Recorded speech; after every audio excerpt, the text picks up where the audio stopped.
அஸ்ஸலாமு அலைக்கும் வரஹ்மத்துல்லாஹி வபரகாத்துஹு. கடந்த வெள்ளிக்கிழமை கல்லலியான்னு செல்லக்கூடிய ஊர்ல மிகவும் அழகான ஒரு சம்பவம் ஒன்று நடக்குது.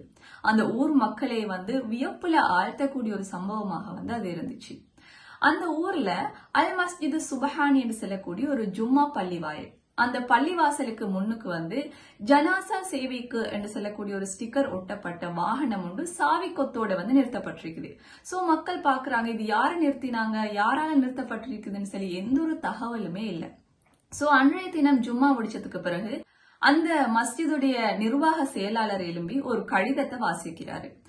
அந்த கடிதத்துல ஜனாசா சேவைக்கு ஸ்டிக்கர் ஒட்டப்பட்ட வாகனம் ஒன்று சாவிக்கத்தோட நிறுத்தப்பட்டிருக்குது அப்படின்ற விஷயமும், அதற்கான எல்லா ஆவணங்களுமே தபால் மூலம் அனுப்பி வைக்கப்பட்டிருக்குது அப்படின்ற விஷயத்தையுமே மென்ஷன் பண்ணிருக்கிறாங்க.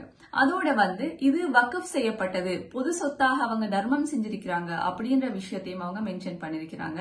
அண்ட் இந்த வாகனம் எவ்வாறு பயன்படுத்த வேண்டும் அப்படின்ற சில நிபந்தனைகளுமே போட்டிருக்கிறாங்க.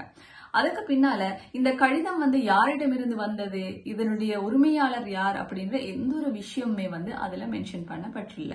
சோ இத பாத்தீங்கன்னு சொன்னால் இந்த உலகத்துல பேர், புகழ், பாராட்டு இது எல்லாமே எதிர்பார்த்து இருக்கக்கூடிய இந்த காலகட்டத்துல இவங்க செஞ்ச இந்த ஒரு விஷயம் ஒரு சிறந்த படிப்பினையாக இருக்குது.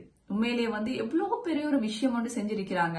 அதை செஞ்சுட்டு அவங்க இதை யாருமே தெரியக்கூடாது அப்படின்னு நினைச்சிருக்கிறாங்க. சோ அது ஒரு அழகான தர்மம். உண்மையிலே இது நமக்கான ஒரு படிப்பினை மட்டுமல்லாது ஒரு அழகான தர்மம் என்றது சிறந்த ஒரு முன்னுதாரணமும் கூட.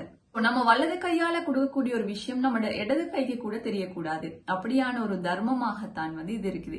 நபிகள் நாயகம் ஸல்லல்லாஹு அலைஹி வஸல்லம் அவர்கள் நமக்கு அதிகம் தர்மம் கொடுக்கும்படி, தர்மம் செய்யும்படி வலியுறுத்திருக்கிறாங்க. அது மட்டும் இல்லாம தர்மம் என்றது நமக்கு எண்ணிலடங்காத நன்மைகளை ஈட்டி தரக்கூடியதாகவும் இருக்கின்றது.